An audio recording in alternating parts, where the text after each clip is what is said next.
Light from the Word, a study of the Holy Scriptures through Reformed and New Covenant Biblical Theology perspective.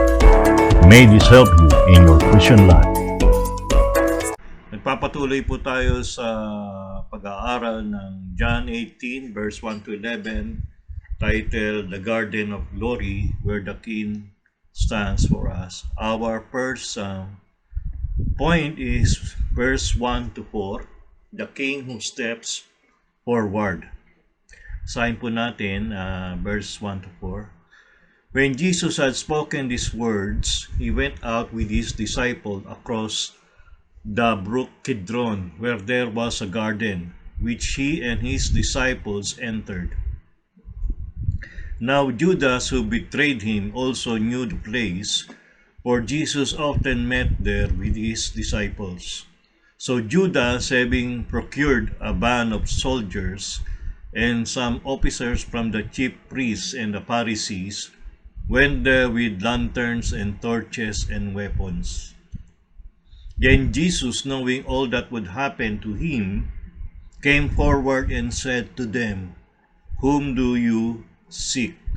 Sa ang Biblia version, nang masabi ni Jesus ang mga salitang ito, siya ay umalis na kasama ng kanyang mga alagad na tumawid sa libis ng Cedron, patungo sa isang pook na may isang halamanan na pinasok niya at ng kanyang mga alagad.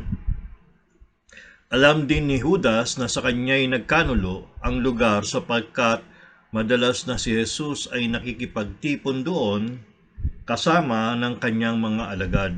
Kaya't si Judas ay nagdala ng pulutong ng mga kawal at ng mga punong kawal mula sa mga punong pari at mga pariseyo. At pumunta roon na may mga ilawan, mga sulo, at mga sandata. Si Jesus, nakakaalam ng lahat ng mga bagay na mangyayari sa kanya, ay lumabas at sa kanila ay sinabi, "Sino ang inyong hinahanap?" So ito po ay isang yung gabi pagkatapos ng Last Supper, ay sila ay lumakad papunta sa Valley of Cedron. Sa ibang translation ay brook dahil pag tagulan, yung mga yelo na nabuo ng winter ay doon pumupunta at ito ay nagiging puno ng tubig. So parang brook. Pero hindi siya ganun kalawak. Kaya yung iba ay tinatawag na valley kasi yung Garden of Olives at saka yung Temple Mount ay parehong mataas compared dun sa Cedron. Ito rin yung lugar kung saan si David ay tumakas mula sa Jerusalem palabas dahil siya ay papasukin na ng army ng kanyang anak na si Absalom. Pero dito, hindi siya tumatakas, kundi siya mismo ang humarap doon sa gustong kunin siya at i-capture siya. So this is the real issue, is that the Lord Jesus himself initiated to be captured. Hindi siya napuwersa at itong mga nangyayari ay hindi siya surprised by the situation. Okay? Ngayon naman ay andito si Judas na pagkatapos makipag-usap sa mga punong saserdote ay siya ay binigyan ng bayad upang ituro kung saan naglalagi si Jesus pag siya ay pumupunta sa Jerusalem. At dahil nakapunta na sila minsan, garden yung pinupuntahan nila, enclosed yun, ibig sabihin. Enclosed fence, ay doon sila pumupunta, mamahinga, at doon sa nagdarasal. Yung naunang mga chapter 16-17 ay kung saan nanalangin si Jesus para sa kanyang mga disipulo at sa mga susunod pang mga mananampalataya sa kanya ay dito nangyari. So, this place is near the Temple Mount, and when Judas betrayed the Lord Jesus Christ and later nagkaroon siya ng agam-agam, tinapon niya yung silver, nandun yun sa courtyard, malamang of the either Gentiles or courtyard of the Jews, which is nandun sa outer court ng main temple. Kung pagbabasihan din yung kung saan si Pedro ay sumunod at nung nalalamigan na siya at lumalapit siya dun sa korte ni Caiphas, ay halos andun din yung location. They are both near the real temple. They can see it far away, either from 300 meters to 100 meters, 100 meters or 300 meters away. So, ibig sabihin, kita nila yung mismong templo. And they would have had to remember na nung kinikwento siguro ng ating Panginoong Jesus, na minsan nung siya ay teenager ay pumunta siya doon. Ang sabi niya ay ito ang kanyang father's house. At ganun din, nung nilinis niya yung templo, sinabi rin niya na yung kanyang house ng kanyang father ay ginawang den of thieves. Both Judas and Peter should remember that they are in a safe location with respect to Jesus. Whatever will happen is not something accident o si Jesus ay magiging victim, kundi he is very indirect authority of what is happening. Alam naman natin si Judas ay malamang ay nagsimula na naniniwala, tapos siya ang pinagtiwalaan sa treasury ng grupo, tapos he helped himself dun sa siguro umuko siya ng unti-unti. At yun ang problema, nagkaroon yun ng lamat sa kanyang puso na his dedication to the Lord is being compromised by his own agenda. And eventually, nang lumalapit sila sa Jerusalem at naiiba yung takbo ng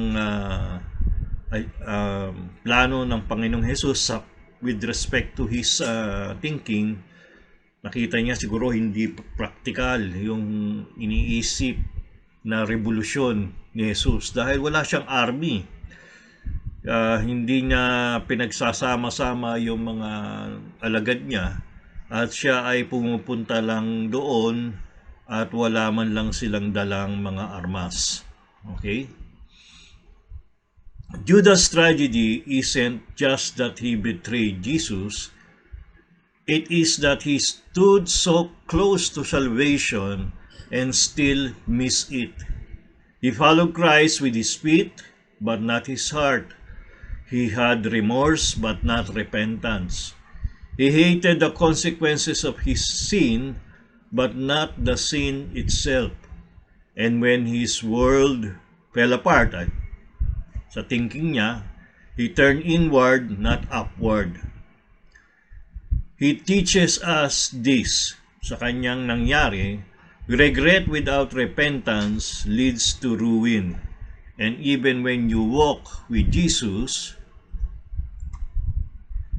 if your heart loves anything more than Him, you might find yourself selling the Savior for far less than 30 silver coins.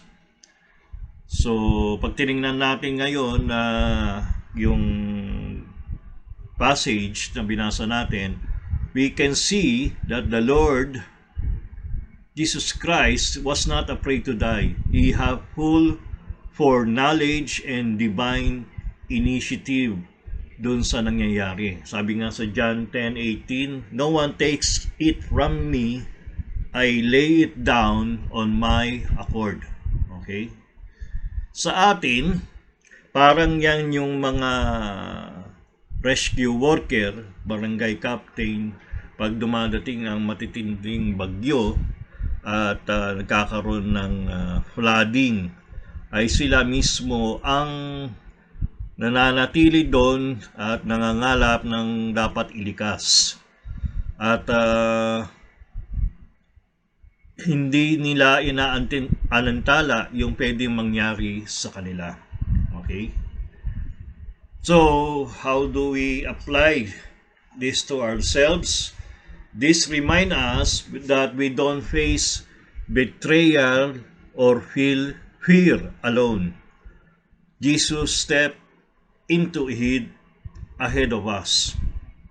Kaya ngayon tayong may mga future burdens, leadership fears, ay we can come to the Lord that because He had been there before.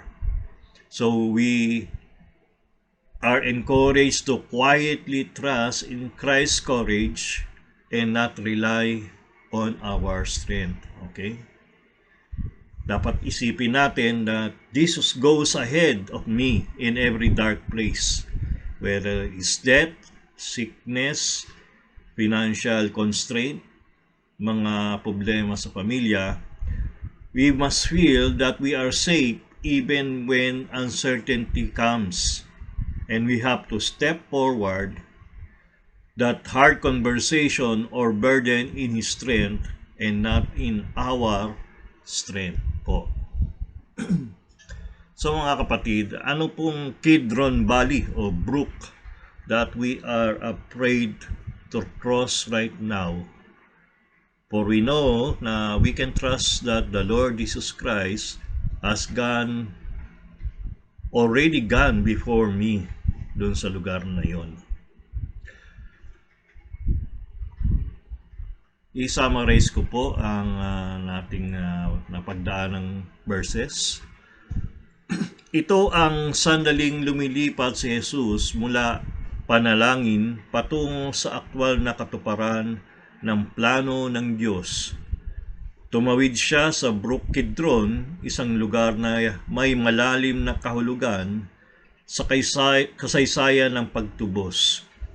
Eden, David at ngayon, Jesucristo. Pero hindi lang ito simpleng lokasyon. Ito ay tanda ng kanyang kusa at sadyang paglapit sa kasalanan ng daigdig. Alam na niya ang mangyayari, pero hindi siya umuurong. Ang kaalaman niya ay hindi lang mental foresight. Ito'y bunga ng kanyang tipan, ng pagmamahal, at misyon ng pagtubos. Ang pagdurusa ni Jesucristo ay hindi aksidente.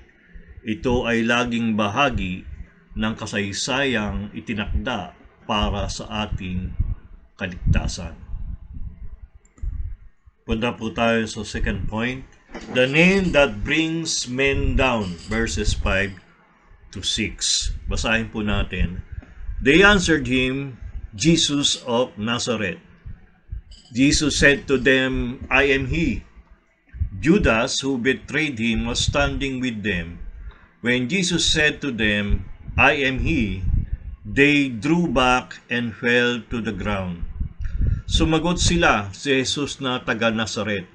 Sinabi sa kanila ni Jesus, ako nga iyon. Si Judas na nagkanulo sa kanila ay nakatayong kasama nila. Nang sabihin ni Jesus sa kanila, ako nga, umurong sila at bumagsak sa lupa. Okay? So yung ako nga ay ego eimi. So double yun, emphasis.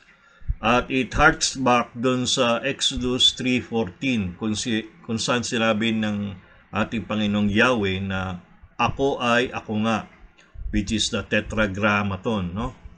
So, nung nangyari yun, the soldiers, both the Roman and also the temple guards, fall to the ground as if they were commanded to bring reverence to His name. Okay? So yung I am is not just a common speech, kasi pag nakita po natin yung context at saka yung syntax ng passages na binabasa natin sa Greek, ay makikita natin na very emphasized yung I am doon at saka doon sa ibang mga lugar. Pero dito, kitang-kita yung kanyang pagkakalahad na ego eimi. Alam natin sa Philippians chapter 2 verse 10 na at the name of Jesus, every knee should bow, every tongue shall confess that Jesus Christ is Lord. Siguro naman ay natatandaan natin na nung tayo ay nasa high school at pag iniwan tayo nung ating teacher, meron silang ginagawa. Pero pag dumaan yung principal, ay yung kaguluhan at ingay na ginagawa natin ay biglang titigil, as if the voice of the principal is a voice of an earthquake, o kaya ay kidlat kung saan ang mga hayop ay biglang titigil dahil nadinig nila ang boses ng langit. So, the power of Jesus' identity should give us comfort and reverence. He is the great I am, the God who created us, made us, and now is trying to save us. For those feeling powerless in front of people or demonic fear, usually pag yung sa mga lugar na kung saan ay maraming nanununog ng mga iglesia, pumapatay ng mga Kristiyano, na nangyayari pa rin ngayon, whether it is in Africa, Middle East, o miski South Asia. Worship is not just emotional. It's grounded in Christ's identity. So, ibig sabihin, hindi lamang ito galing sa ating kusang damdamin, kundi ito ay respond sa katotohanan. So, ano po ang dapat nating gawin? Dapat nating paalampang mabuti ang pangalan ni Jesus at ikwento natin kung sino siya at kung ano ang kanyang ginawa para sa atin. We must feel reverent confidence in Him. And we must declare His name in our prayer, whether personal or corporate, without any fear, without any hesitancy. Pag-isipan po natin to. Do we pray in Jesus' name, knowing that it has power, or it's just out of habit? Para lang nasasambit ng ating dila pero hindi natin alam ang nilalaman nito. How does His name comfort us when the situation make us feel small? Sabi nga, tinawag siya, sino ang hinahanap nyo? At ang kanyang sagot ay ako nga. Bumagsak ang mga paa ng mga sundalo, hindi dahil sa hangin, kundi sa katotohanan. Isang salita lang mula sa kanya at ang mundo'y yumanig. Dito nagtatagpo ang kasaysayan at revelasyon. Ang sinabi ni Jesus na ako nga, ego eimi, ay hindi simpleng pagpapakilala. Ito ay mismong pagpapahayag ng pagka-Diyos. Nang marinig ito ng mga sundalo, bumaksak sila parang ang katotohanan mismo ang lumampaso sa kanila. Ipinapakita nito na kapag ang Diyos mismo ang nagsalita, hindi na kailangan ng paliwanag. Ang katotohanan ay tumatayo mag-isa. Sa panahon natin na gusto nating kontrolin ang lahat ng kaalaman, maging ito ay artificial intelligence, IoT, o kung ano man ang ginagawa ng ating teknolohiya, ito ay paalala. Ang Diyos ang pinanggagalingan ng tunay na kaalaman. Kapag ang Diyos ang nagsalita, kahit ang pinakamatibay ay yuyuko.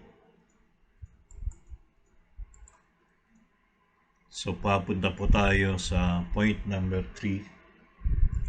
Lipat po natin. The shepherd who shield his sheep. Verse 7 to 9. So he asked them again, "Whom do you seek?" And they said, "Jesus of Nazareth." Jesus answered, "I told you that I am he. So if you seek me, let these men go." This was to fulfill the word that he had spoken in the Gethsemane. "Of those to whom you gave me, I have lost not one." Kaya muli siyang tinanong nila, "Sino ang iyong hinahanap?" At sinabi nila, "Si Jesus na taga Nazaret." Sumagot si Jesus, "Sinabi ko sa inyo, ako nga. Kung ako ang iyong hinahanap, hayaan niyong makaalis ang mga taong ito." Ito'y upang matupad ang salitang sinabi niya, "Sa mga binigay mo sa akin ay wala akong iwinawala kahit isa." So makikita po natin dito that he is really in control. First, he is the one who speak. Second, siya mismo nagtanong. Pangalawa, siya mismong nag-clarify. At pangapat o pangatlo, siya mismong nagsabi na huwag niyong idamay ang mga lalaking ito, his disciples. Okay? Sa ating kultura, kung sino yung ating pinuno ay usually siya ang nag-a-absorb ng difficulty para yung iba ay ma-spare. Dito sa Zechariah 13:7, "I will strike the shepherd," ay tumutukoy kung saan si Jesus ang tatamaan ng galit ng buong galing sa kabanalan ng Panginoon. Jesus protect his own as fulfillment of his own prayer.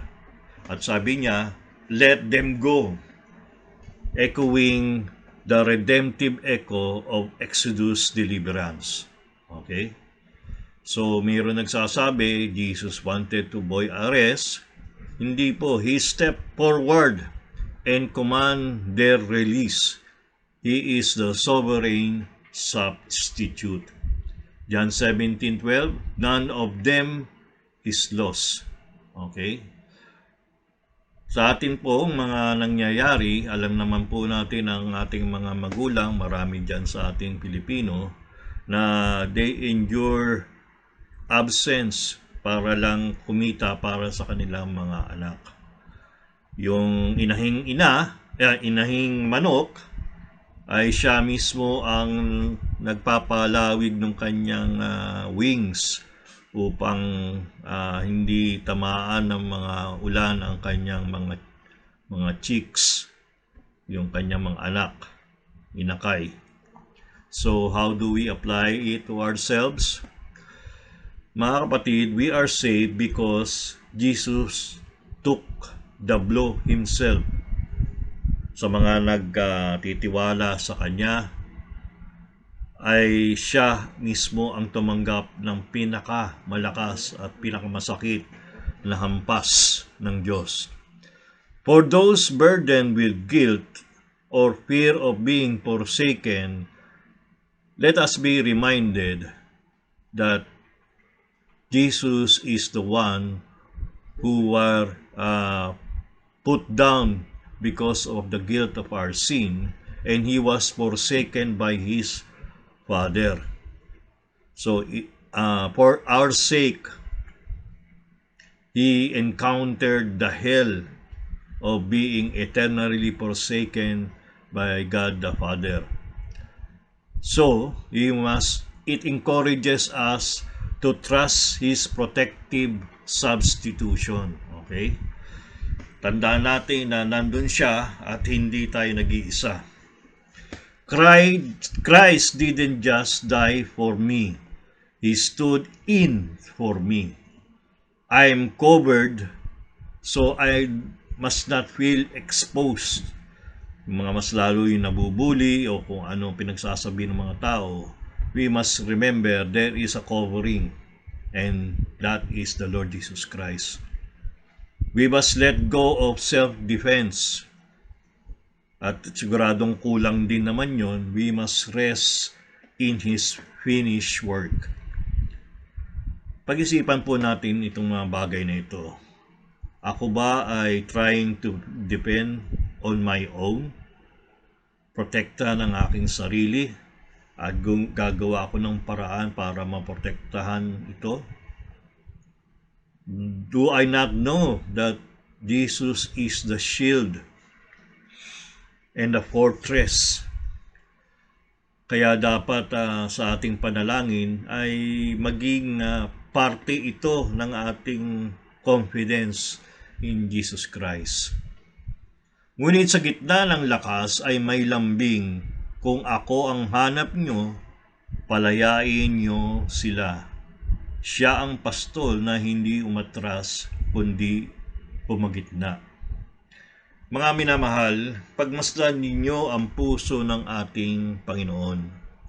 Pwede niyang gamitin ang kapangyarihan para durugin ang mga kaaway, pero ang pinili niya ay protektahan ang kanyang mga alagad. Kung ako ang hinahanap nyo, palayain ninyo sila, sabi niya. Ganito ang tunay na leader, umaako ng peligro, hindi nagtatago. Hindi lang siya nanalangin para sa kanila. Ginawa niya ang hakbang para sa kanilang kaligtasan. Siya ang naging pananggalang, ang tulay sa gitna ng panganib. Ang may kapangyarihan manira, piniling magsanggalang. Tingnan niyo ang awa ng ating Panginoon. We are coming now to the fourth point, wherein the second misunderstanding on the mission of the Lord Jesus Christ is exposed. Alam natin, una, dun sa misunderstanding ni Judas, ang nag-drive sa kanya upang i-betray ang kanyang master. Now, it is Peter, the Savior who drinks the cup, verse 10 to 11. Basahin po natin. Then Simon Peter, having a sword, drew it and struck the high priest's servant and cut off his right ear. The servant's name was Malchus. So Jesus said to Peter, "Put your sword into its sheath. Shall I not drink the cup that the Father has given me?" Pagkatapos si Simon Pedro na may tabak at hinugot ito at tinaga ang alipin ng pinakapunong pari at tinagpas ang kanyang kanang tainga. Ang pangalan ng alipin ay Malko. Kaya't sinabi ni Jesus kay Pedro, "Ibalik mo ang iyong tabak sa kaluban, hindi ko ba iinuman ang kopang ibinigay sa akin ng aking Ama?" Peter's seal reflects our instinct for control. Gusto natin in control tayo sa ating sitwasyon, kaya kung ano yung mahagilap natin ay yun ang dating gagamitin. Kaya kalmado ang Panginoon, kakaiba dun sa reaksyon ni Pedro. The cup, poterion, ay yung image ng divine wrath, either Psalm 75 o Isaiah 51, pinapakita doon na yung galit ng Diyos, yun ang kanyang iinumin. So it is a type or symbolic ng galit dahil sa kasalanan ng tao. At dahil doon, handa si Jesus na tanggapin ang lahat ng dadating sa kanya sa mga oras na darating, for one day or less than. Kung nagsimula ito sa gabi, kasi bandang 3:00 ng next day, so less than 24 hours. Ngayon, ang isipin natin, bakit si Pedro na matapang ngayon ay pagdating lang later sa John 18:17 ay he denies even knowing Jesus not once but 3 times. So ano nangyari? Si Pedro ay very zealous but he misunderstood the mission of Jesus Christ. Nung nakita niya, nag-pray, nag-surrender, and siya pa nakipag-usap, doon isip ni Pedro, ay ito yung panahon para ako ay i-depend ang Panginoon. At malamang ipakita rin niya kanyang power. Ito ang problema. He was willing to fight, maybe even die fighting, but Jesus himself shut him down. Sabi niya, put your sword into its sheath, shall I not drink the cup that the Father has given me? So, at this moment, na-unsettle yung pananaw ni Pedro. His Messiah wasn't resisting. His sword wasn't needed. His courage wasn't rewarded. So ngayon, yung kanyang adrenaline rush, nalito. Nagkaroon siya ng una upper, naging downer. So later, fear took over Peter in the high priest courtyard of Caiaphas. So yung sword niya, naging shivering bystander siya. He's now without control. Jesus isn't fighting, may talikala, arrested. Ang problema, si Malchus na pinutulan niya ng tainga, buti na lang pinagaling ng Panginoon, pwede rin siyang makita at sabihin ito yung tumagpa sa aking tainga. Kaya nga natakot siya, yung servant girl, aren't you one of his disciples? So ngayon, yung kanyang bugso ng damdamin, yun ang pwede magpa-aresto o para mapatay siya. At syempre, Peter is now vulnerable and perhaps worse, disillusion kung ano ang nangyayari. So, he is now falling in a crushing weight of unmet expectation. Iba yung iniisip niya, iba yung nangyayari. So he fear men at saka yung stunning reversal of Jesus' path. Kala niya pupunta para maging hari, ito ay siya ay papatayin. In the garden, Peter was in control, sword in hand. In a courtyard, he was outnumbered, confused, and afraid.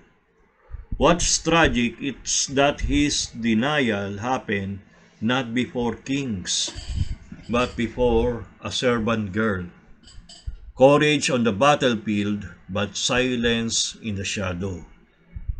Pag-isipan po natin yan at malamang ay tayo ay pumabaksak din dyan. Pag nakatingin yung ibang tao, matapang tayo, pero pag tayo ay nasa lunggana, doon lumalabas yung ating takot. Dahil tayo ay nagre-rely sa ating sarili. Okay? Sabi nga, Isaiah 53 verse 10, it was the will of the Lord to crush him. So, sa atin naman, application, pag may nangyayari sa atin, pwede nating kasuhan, pwede nating habla sa mga pulis. We could have choose now to forgive instead of litigate publicly. So, ito po yung application sa atin. Tandaan natin ang ginagawa natin to dahil ginawa na ng Panginoon ang necessary thing for our salvation. We don't need to do this to be accepted by Him and His Father. We do this because we have been saved. And that's why ang Ebanghelyo ay hindi humahayo dahil sa karahasan, kundi mismong pagbaba pagyuko ng puso ng tao. For those tempted to control outcomes, we must rely on the power of Jesus Christ to work His way. We are not called to carry the cup of the wrath of God. Jesus already did in Calvary. So, isipin po natin na ang ating Panginoong Diyos, Jesus, ay ang Diyos mismo. Okay? Siya mismo ang nagpapakita na siya ang dapat nating pagtiwalaan. At saka, it must bring us to face anxiety with purpose. Nasabi ng Panginoon na lahat ng bagay ay nangyayari na hindi dumadaan sa kanyang maaaring hindi nang magdaan sa kanyang purpose para sa atin. It all comes to us within His plan, within His purpose. At it has a meaning. So it must confront our anxiety and fear, and we must trust God's plan. Okay. So, ano po ang dapat nating gawin? Dapat nating isipin, not my will, but yours be done. And we surrender in peace to the Lord Jesus Christ in our daily life. And we must do to obey every week, this week. Maski ito ay costly, we rest in His grace to follow His will. Pag-isipan po natin mabuti ito. Where do I resist God's plan for my life? What sword am I still holding to protect myself? Sa pagtatapos ay ito po ating pag-isipan. Hindi ito kahinaan, hindi ito ang pagsunod. At sa kamay niya may hawak na hindi espada, kundi isang kopa, mapait, mabigat, puno ng galit ng Diyos para sa ating kasalanan. Pero ininom niya, hindi natin kaya, pero siya ang naglakas loob. To summarize, at dito natin makikita ang kontrast ng kahinaan ng tao at kadakilaan ng tagapagligtas. Si Pedro, dala ng kanyang init ng loob, ay gumamit ng tabak. Pero si Jesus, hindi niya piniling lumaban. Inutusan niya si Pedro na itigil ito. Bakit? Dahil may kopa na kailangang inumin. Hindi ito ordinaryong inumin. Ito ang galit ng Diyos laban sa kasalanan. Kasalanan niya, kasalanan natin, kasalanan ng kanyang mga binanal. Pero ang ating Panginoon hindi umatras. Buong puso niyang tinanggap ang kopa na iyon para sa atin. Siya ang uminom ng sakit para hindi na natin danasin ang kaparusahan. Para sa atin ang kopa, pero siya ang uminom. Doon sa paghihigop niya, tayo ay naligtas. So, alalahanin lang natin yung ating dinaanan ng mga verses. Forward steps of Jesus, verse 1 to 4. I am, name and power, verses 5 to 6.